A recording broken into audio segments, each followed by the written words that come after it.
बाढे में दरगाह शरीफ मोहल्ले वासिन पानी की खोट खिलाफ एहतजाजी मुज़ाहिरो कयो आहे। मोहल्ले वासिन हाजी सिकंदर कांधड़ो, अल्लाह रखियो कांधड़ो, कासिम एरी, वसीम भंड, सिकंदर मशहूरी ॿियनि जी अॻवाणी में बोथरो चौक ते हथनि में बैनर खणी पब्लिक हेल्थ ताईं टाउन इंतज़ामिया ख़िलाफ़ एहतजाजी मुज़ाहिरो करे सख़्त नारेबाज़ी कई वई। उन मौक़े ते शहरियत मीडिया ॾो दाहींदे चयो त गुज़िरियल 2 महीननि खां दरगाह मोहल्ले खे पीअण जे पाणी जी सप्लाई बंदि आहे, जंहिं सबबि मोहल्ले वासी तोड़े संदन चौपायो माल उञ मरी रहियो आहे।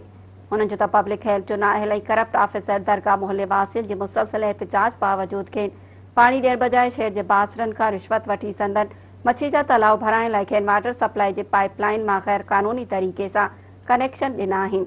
हुननि वधीक चयो त दरगाह मोहल्ले वासी गुज़िरियल केतिरनि ई ॾींहनि खां लिंग साड़ींदड़ गर्मी में पंहिंजनि मासूम ॿारनि समेत रोडनि रस्तनि ते अची पाणी लाइ रड़ियूं करे रहिया आहिनि, पर को बि संदन दाह ॿुधण वारो नाहे।